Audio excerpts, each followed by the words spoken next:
Hey everybody, Timbo Jordan here with another Oracles video where we bring in really smart people to try to teach you something. One of the biggest conversation pieces, one of the hottest topics that people talk about as Amazon sellers or e-commerce marketplace sellers is how do we start direct to consumer? How do we create our own sales, have our own customers, have our own sales pipeline?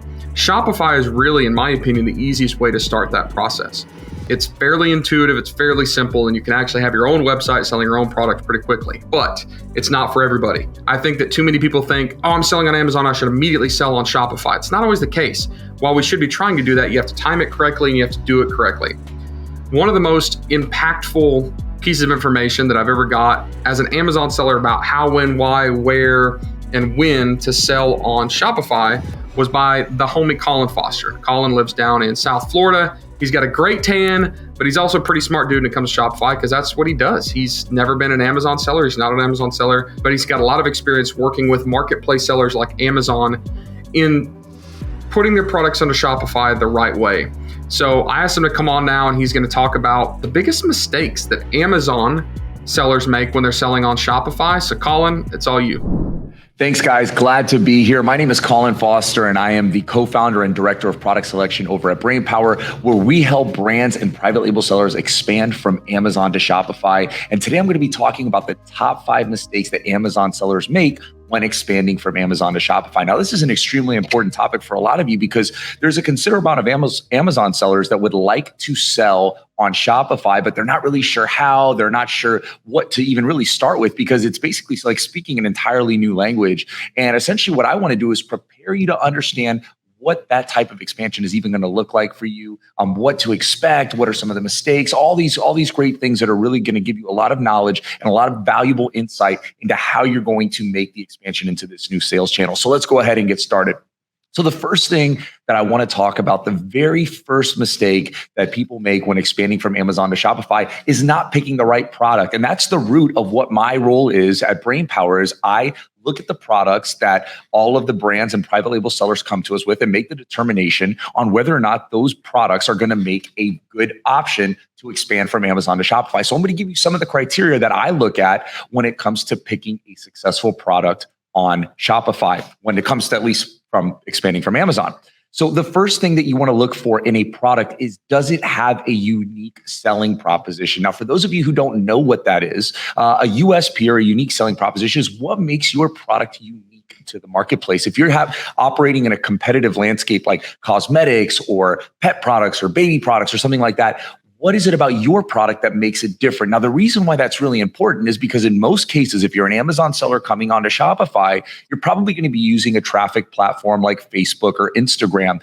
And on those platforms, you're not really competing for keywords like you are on Amazon. You're really competing for attention. So your product in and of itself has to be a type of product that commands attention. Is it exciting? Is it something that excites people? Because most of the time, the intent for the people that are on Facebook and Instagram, they don't really have a high intent to buy your product like they would on Amazon. When somebody goes on Amazon to look for your product, they're already pretty much certain of what they're looking for. When you're operating on a platform like Facebook or Instagram, you don't have that luxury. You have to stop people in their tracks and get them to want to buy your product. So at the root, you want to make sure that your product has the ability to captivate that. It doesn't mean that it has to be a completely revolutionary product, but you want to look for something that is something unique. So, for example, we have something that we use called the toothbrush test. And basically, the toothbrush test is based on the premise that if a product improves or replaces the way a problem is solved, it can be sold on Shopify. So if you took a regular old toothbrush and you put it on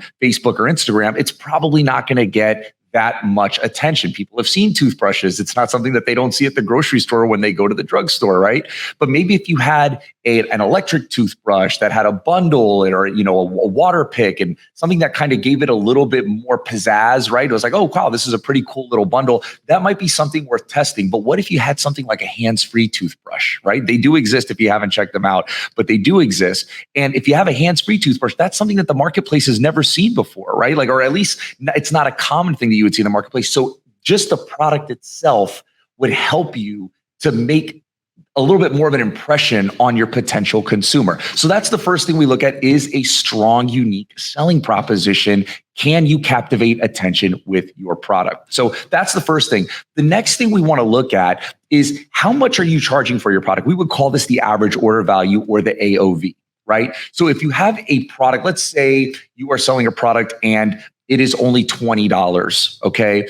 The cost of traffic on a lot of these platforms, Facebook, Instagram, and even Google, for a $20 product, if it's not consumable, that would mean you would have to be profitable on your first sale. And the likelihood of you being able to sell a $20 product profitably on the first sale, and that's the only purchase you're going to get from your consumer, it's really not likely that it's going to happen. I'm not saying it's impossible, but at the end of the day, what we're trying to help you do with these conversations is help you to understand risk. I want to help you mitigate the amount of risk that you're taking in your business. So I would propose that it's too risky for you to take a product that only sells for $20 and is a non-consumable.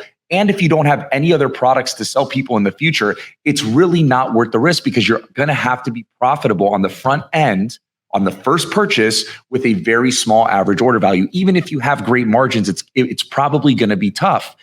But if you do have multiple products that you can sell people, let's say, for example, you are selling bath products, right? Maybe bath products aren't the most unique all the time, and maybe you don't have a high average order value, but if you have a really nice ecosystem of other products you're selling people, if you give people a good experience and they enjoy the quality of your products, you can now sell them things in the future, which would be a great way to acquire customers and then sell them something long-term. Or if you have a consumable. So if you're selling a cosmetic product, maybe it's $20, $30, $40. Maybe you're not profitable on the front sale, but on the back end, you're selling a consumable. So people will come through and they will purchase the product again. So that's another area that you want to look at. What is your average order value in relation to the fact that do you have other products to sell? And do you have a high lifetime value of the customer through maybe a consumable product? So those are the top things that I really look at, which again is unique selling proposition. Can you captivate attention with the product itself? What is the average order value of your product, right? How much are you selling it for? Can you absorb the cost of traffic and marketing on these platforms in relation to how much you're charging? Do you have other products that you can sell people so that even if the cost of acquiring customers might not be profitable, it's worth getting the data and getting those customers so that you can sell them other products in the future? And lastly, if you don't have any cross-selling products or multiple SKUs, is your product a consumable? Those are the four things you really want to look at the product level. And it's really one of the things that people never really think about, right? If you go to maybe an agency or something and you tell them, hey, I want to sell my phone charger or my phone case on Shopify, there's a very high likelihood you're not going to be able to compete in the landscape of Facebook and Instagram with a phone case or a cell phone charger or a spatula, right? So that's something you really need to take into consideration about your product. Take a second to really think about the problem that your product solves. Is it unique? Does it captivate attention? Does it have any of the other metrics that you're looking for? So that's the first mistake, is not picking the right product, and it can really make or break the success of your campaigns when you're expanding from Amazon to Shopify. The second thing that you want to look at, or the second mistake that a lot of Amazon sellers make when it comes to expanding from Amazon to Shopify, is they don't have the proper content or the proper volume of content.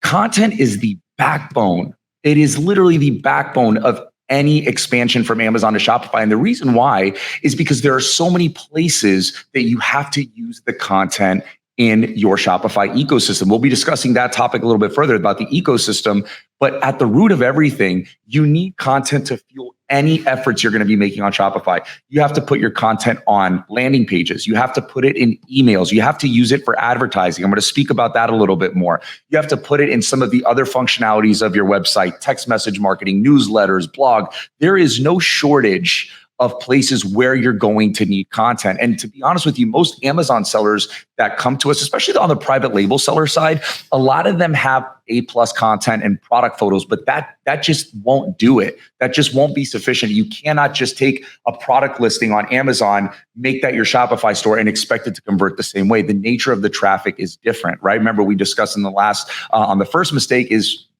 but people are usually searching for your products, right? With Amazon. On Shopify, they're more than likely not. So you have to make sure that you have adequate content when it comes to fueling your Shopify expansion. Now, I discussed a little bit about advertising. The reason why content is so important with context to the advertising you're going to be doing on like Facebook or Instagram is because on Facebook and Instagram, unlike Amazon, where you're competing for keywords, on Shopify or on Facebook and Instagram, you're competing for attention. You are trying to get people to click that ad as much as possible. So what does that involve in order to make sure that happens? It involves a lot of testing.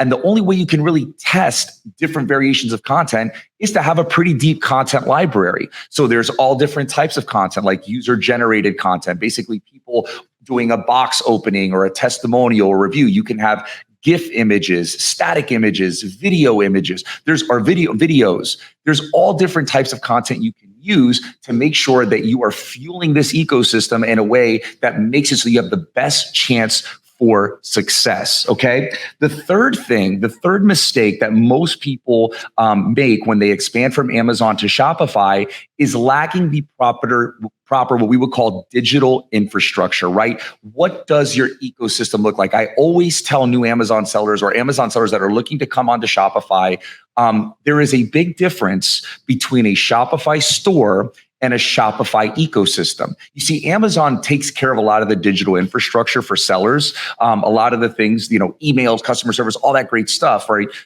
But with Shopify, you own the digital infrastructure. So if you think that you're just going to send traffic to a website and that's the only thing you have to do in order to build this online business, you're going to be disappointed because it takes a lot more than that. You want to make sure you have the right email infrastructure set up. You want to make sure that you have the proper customer service infrastructure set up. You want to make sure that you have your logistics taken care of. You want to make sure that you are prepared to build an actual business. Keep in mind, just because you build credibility on Amazon, that credibility will not transfer more than likely over to Shopify. Your Shopify store essentially becomes a brand new startup if you don't have any brand equity coming from Amazon over to Shopify. So you have to make sure that your Shopify store is actually equipped. One of the biggest problems that Amazon sellers have, and I'm sure a lot of you have probably heard this, they'll hire an agency to drive traffic or to send traffic to their website. And by the end of the relationship with the agency, the person you'll probably hear something to the effect of, I spent $50,000 or $40,000 or $20,000 and I have nothing to show for it. I didn't get any sales. I didn't get any type of bump in any type of success that I'm looking for on Shopify. In most cases, the problem is not the traffic. It's just you're sending people to a place that is not really equipped to handle that traffic. You're not collecting data so that you can maximize your email revenue. You're not sending people emails after they purchase so that you can measure the amount or so that you can generate more sales after the first purchase. These are the things that actually contribute to building a high quality Shopify ecosystem. So lacking proper digital infrastructure is probably one of the biggest contributors to failure when it comes to people sending traffic to your website. In most cases, 90% of the time, if you're sending traffic from Facebook, the problem is not the Facebook. What I like to give a good analogy for some of you watching this, just to put it in context for you. I like to use something called the billboard test, okay? I want you to imagine that you own a business, right? You own a business, a physical business off of a highway, and you put a billboard on the highway. And the billboard says something really cool and it attracts a ton of attention. And people are stopping, families are stopping the drive on their trip to Disney World or wherever they're going, and they're getting off the exit because your billboard is so good that they want to go see what's in your store. Now, when they get off the exit and they go to your store, nobody's buying anything. Is the problem the billboard or is the problem the store? In most cases, I think all of you would agree, it's the store. It's not the billboard. Think of your traffic and as it relates to coming from Google, Facebook, or Instagram in the same way. If you're getting traffic to your store and nobody's purchasing, there's a very high likelihood it's not the traffic, it's the store. So your digital infrastructure is an extremely important part of making the expansion from Amazon to Shopify. So it's something you want to make sure is sound, efficient, and has the capacity for high levels of growth. The fourth thing, and this is more of a psychological thing when it comes to Amazon to Shopify expansion with Amazon sellers, is the level of expectations, right? As we know, when you're on Amazon, and I've mentioned this a couple times, you are really competing for keywords, right? There's predictable traffic. You know how many people are searching for your product. There are a lot of things that contribute to the fact that you're kind of expecting to not only be profitable on the front end, but the traffic is going to kind of drive itself. With Shopify and the nature of the traffic that you're going to be driving, your expectations have to be a little bit more flexible. You probably aren't going to be profitable right off the bat. You're probably not going to launch your first ad and all of a sudden you're going to be making money and profitable on the front end. You, again, are building somewhat of a startup, right? You're going to have to go through the growing pains of testing and understanding how to build this ecosystem. It's a really long-term investment. This is not a turn on the switch, the lights go on, and all of a sudden you start making money. A lot of people have a tendency to think that when they launch their Shopify store, if I had to analogize it, they think they're competing in this New York City and there's all these other businesses that they're competing with. But that's really not the case. Usually when you start your Shopify store, if you're not driving any traffic to it, you're not in the city, you're not in the middle of Manhattan, you're in the middle of the Sahara Desert. Nobody knows who you are. Nobody knows anything about your product. There's no warm traffic, meaning there aren't people searching for you, right? You probably don't have any search engine optimization on your website. So the expectations that you really need to have are, this is not just me doubling my sales overnight. This is me investing my time, energy, and resources into building a long-term business model and a long-term business that can generate revenue over time with work and optimization over that time period. Whereas with Amazon, it's a little bit more direct. You're buying a lot of the credibility, literally, because of the fees and everything else you're paying to Amazon. You're buying the credibility of Amazon. You're buying their traffic with 2 billion visitors per month. Amazon has the traffic for you to capture, right? That doesn't exist for Shopify. You have to pay for it. So again, it's really not so much a technical thing. It's just something you want to internalize about your psychology with moving to this. Do not come into a Shopify expansion expecting that all of a sudden you're going to go from zero to profitable overnight. This is something that's going to take time. It's going to take a pretty high level of resources. And more importantly, it's going to take a lot of effort on your behalf to make sure that you take care of your customers, that you take care of your digital infrastructure, like we mentioned before, and really put the effort forth to make sure that it's a good success. And lastly, I would say is the amount of work. That's the I would say that that's the number 5 mistake that people make, is the amount of work that it's going to involve. And it kind of piggybacks off the last one, but it's still important because outside of the expectations, I want people to understand this takes time. Okay. This is something that is not going to happen overnight, like I just said, but you're going to have a lot of testing, right? Since you own a lot of the digital infrastructure, this is a great point to make in regards to the amount of work it's going to take. Your emails aren't going to just, they work, right? They do work to a certain extent, but there's certain key metrics that you want to achieve. There's certain things that you want to have happen. Sometimes some of them work right away, but others you need time and testing to make sure that you optimize them. The same way you would optimize a listing, think of the same way you optimize your landing page, you optimize your ads, you optimize your emails, you optimize your upsells. There's so many different things that you have to keep track of. And that's one of the things that kind of intimidates people about making that expansion, is there's so much that you have to really manage. But in a lot of cases, the number one thing you want to understand is that is part of the work, right? That's the work you have to do to get this channel to actually function properly. So one of the things you want to make sure is that you either have a good amount of educational resources that you're willing to put the time into learning. Maybe you're working with a consultant, maybe you're working with an agency. For some people, it's a whole different discussion about whether you should even be working with an agency. But the fact of the matter is, if you have the right product, if you follow a lot of the other key mistakes or try and avoid some of the key mistakes that I made, that I told you that Amazon sellers make when expanding from Amazon to Shopify, this part should really be the easiest part. Because I know a lot of Amazon sellers, they have the work ethic. A lot of them have built their businesses from scratch. They've put the time in. So the work is really not so much a mistake. It's just the ease of use that people, I think, expect when it comes to Shopify.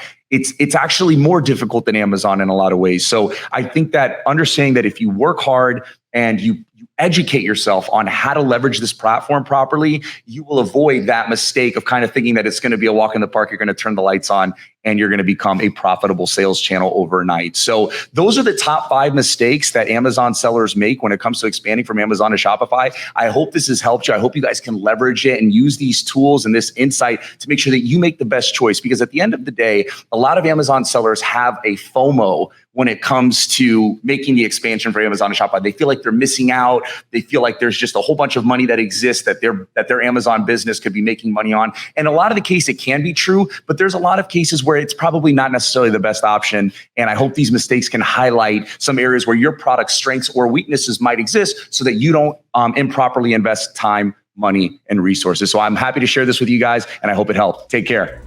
So it's easy to come on and do content about this is how you do things, but it's also equally important to hear how you shouldn't do things. The biggest mistakes that people make, if you learn from other people's screw ups, you can help eliminate them yourselves, and you're focusing on doing the things that actually matter and not the things that are going to get you sunk.